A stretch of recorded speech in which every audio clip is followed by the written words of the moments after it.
La Torre de Telecomunicacions de Collserola va distribuir les imatges dels Jocs Olímpics del 92 per tot el món. A Barcelona es va estrenar un nou model de treball televisiu.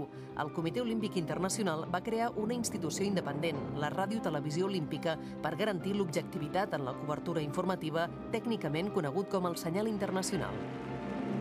Als Jocs del 84 a Los Angeles, la televisió que feia la cobertura era la ABC, i si hi havia un guanyador, que podia ser, per exemple, Polònia a la piscina, a natació, i els americans anaven segons o tercers, pel senyal internacional es veia el nedador americà, no el que estava guanyant.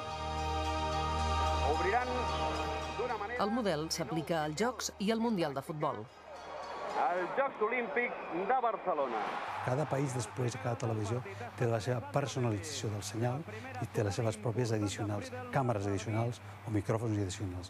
Però que és el senyal internacional, que és el que totes les televisions del món, els americans, els anglesos, els espanyols o qualsevol televisió que tingui drets, és la que realment agafa, és el senyal internacional. El Canal Olímpic, un consorci entre TV3 i Televisió Espanyola, va emetre totes les competicions per la freqüència del Canal 33. Canal Olímpic, els Jocs en català. Martín López Zubero, campió olímpic! Campió olímpic Martín López Zubero! 16 anys després, unes 1.200 persones fan esport cada dia a les mateixes piscines, l'Espicornell de Barcelona. A més, és una instal·lació que permet l'ús compartit del nostre abonat o del ciutadà de Barcelona juntament amb competicions de primer ordre a nivell mundial.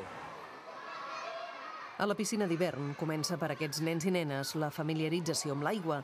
Són les primeres flotacions, exercicis de respiració i petits desplaçaments. En un altre extrem de la piscina i també de la vida, gent gran fa exercicis per mantenir i guanyar flexibilitat corporal. El medi aquàtic és un medi excel·lent per desenvolupar o millorar moltes patologies i àlgies. Per la seva situació d'ingravidesa, per la seva resistència, per la seva temperatura. Llavors és un medi ideal per millorar. A partir dels Jocs, també es va consolidar un altre sistema de gestió dels equipaments. L'Ajuntament externalitza l'explotació dels centres esportius municipals a entitats privades.